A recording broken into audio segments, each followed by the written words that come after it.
Camaradas, meus amigos, minhas amigas, minhas alunas, meus alunos, enfim, todos que me acompanham aqui no Facebook. Eu estou fazendo mais esse vídeo para falar de duas reformas muito importantes para as nossas vidas: a reforma trabalhista e a reforma previdenciária, reformas que pela mídia internacional vêm sendo apontadas como as reformas, como as medidas de austeridade tomadas por algum governo mais firmes do mundo. E aqui dentro, a nossa mídia golpista, a nossa mídia burguesa, por intermédio de Rede Globo e outras emissoras, e desses blogs patéticos, financiados pela direita, como MBL, Mamãe Falei, Vem Pra Rua, têm sido apoiadas, têm sido ditas necessárias para nós. Meu amigo, tenta me convencer de que é importante, de que é necessário que eu trabalhe durante 49 anos antes de me aposentar. Um cara que termina o ensino médio brasileiro em torno aí dos 18 a 20 anos,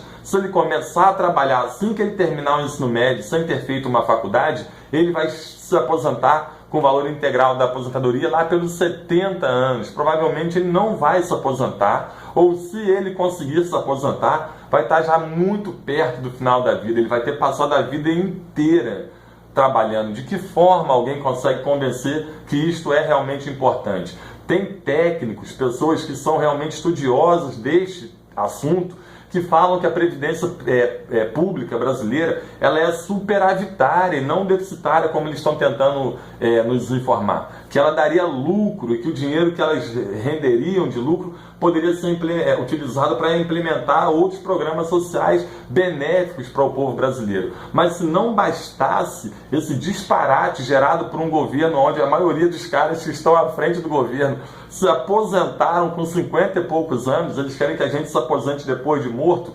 Se isso não bastasse, ainda tem a reforma trabalhista, meu amigo.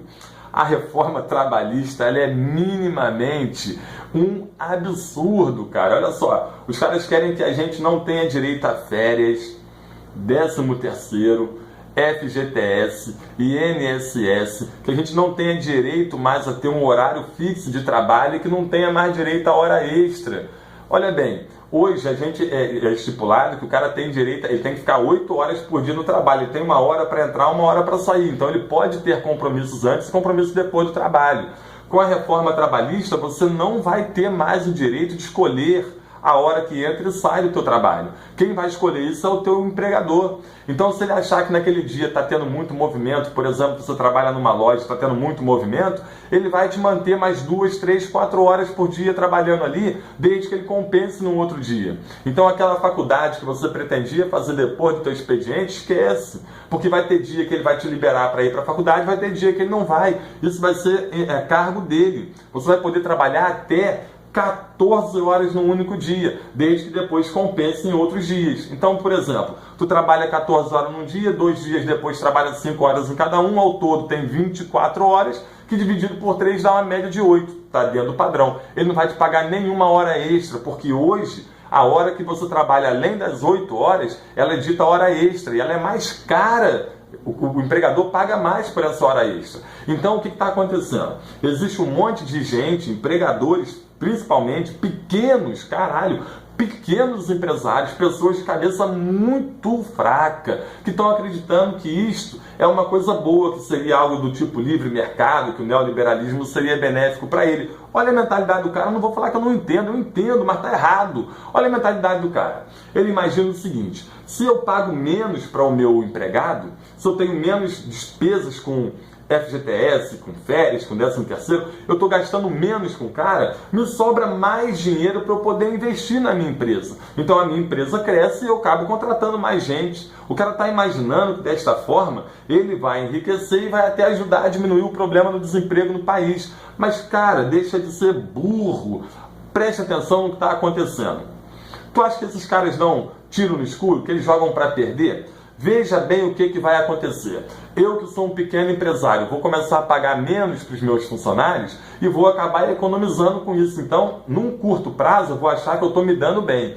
O que acontece é que, da mesma forma que eu estou pagando menos para o meu funcionário, todos os demais pequenos empresários também vão pagar menos para os empregados deles. Só que os empregados dos outros empresários são os meus clientes, que agora recebendo menos, ficando mais pobre, compram menos o meu produto. Então, naturalmente, com um longo prazo, eu não vou mais conseguir vender o que eu vendia antes. E, naturalmente, os meus lucros vão cair, o desemprego vai aumentar e eu vou acabar fechando a minha loja. Na hora que eu fechar o meu comércio, sabe o que acontece? Eu pego os meus panos de bunda e vou trabalhar na iniciativa privada, para o grande empresário que conseguiu se manter no mercado.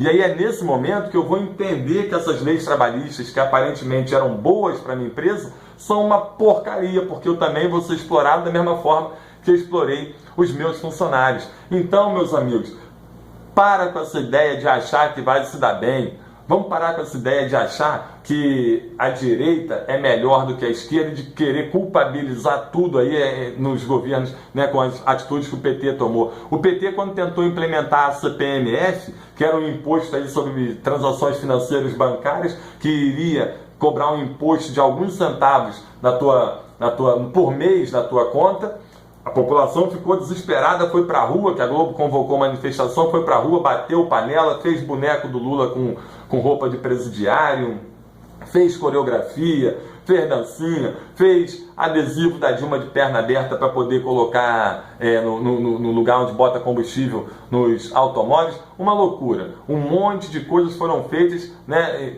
se dizendo contra a corrupção e em favor do Brasil. Mas agora, com essa montoeira de reformas arrebentando, passando por cima de todos os nossos direitos, ninguém está se manifestando. Então a gente vê que não foi a população que foi para a rua para poder cobrar. Na verdade, foi a mídia brasileira que cobrou, que implementou na cabeça da população essa vontade, entre aspas, de ir para a rua para reclamar. Então, meu amigo, antes de se declarar de direita ou de esquerda, com base em valores morais e religiosos, eu te peço que, em primeiro lugar, faça uma pesquisa para conhecer os grupos políticos que defendem os seus direitos econômicos, os seus interesses econômicos. E depois, então, escolha de que lado você vai lutar. Se é ao lado dos grandes empresários, que possuem um plano de monopolização da economia e falência total das iniciativas do pequeno empreendedorismo, ou seja,